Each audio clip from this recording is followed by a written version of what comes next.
Sa serye ng Hunter x Hunter, iisa lang talaga ang gusto ni Hisoka, ang makalaban si Chrollo ng buong lakas. Dahil para kay Hisoka, si Chrollo ang pinaka-perfect prey na pwede niyang habulin. Mula pa noong York New City arc mga idol, obvious nang interesado na si Hisoka kay Chrollo, kaya nga pansamantala siyang sumali sa Phantom Troop. Hindi dahil loyal siya sa grupo, kundi dahil gusto niyang mapalapit kay Chrollo at makuha ang pagkakataon na makalaban nito. Pero matagal na na-delay ang laban nila, nasil ang ni Chrollo dahil kay Kurapika, kaya nawala ng excitement si Hisoka. At para kay Hisoka, walang saysay ang laban kung hindi full power ang kalaban niya. Kaya imbis na patayin si Chrollo noon, hinintay pa niya itong may balik ang nito. At dito nagsimula ang pinakamalaking pagkakamali ni Hisoka. Sa Heaven's Arena, finally nangyari ang matagal niyang hinihintay na laban.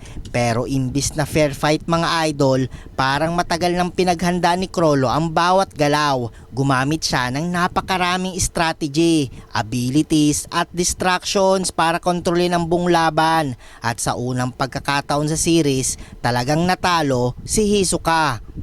Hindi lang basta natalo mga idol, namatay siya dito. Pero dahil sa kanyang nen after death, nabuhay ulit si Hisoka. At mula doon, parang may nagbago sa kanya.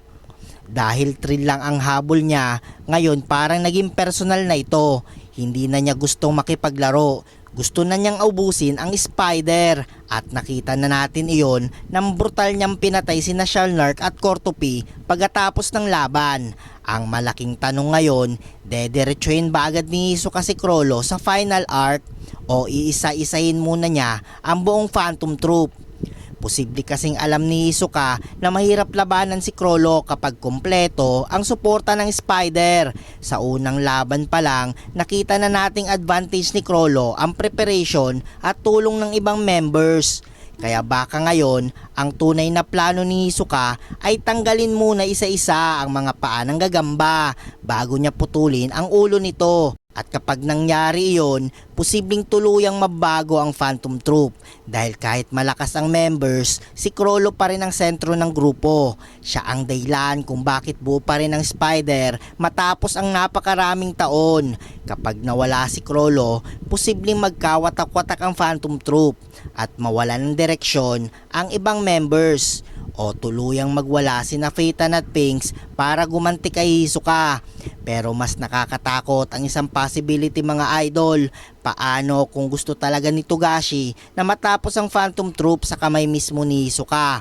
Hindi si Kurapika, hindi ang Mafia, hindi rin ang Zodiacs, kundi ang taong minsang nagpanggap na parte ng Spider. At kung mangyari iyon, magiging isa ito sa pinakamadilim na endings sa buong Hunter x Hunter. Dahil sa huli, baka hindi lang si Chrollo ang target ni Hisoka. Baka ang gusto niya talaga ay makita kung paano tuluyang mamatay ang buong Spider.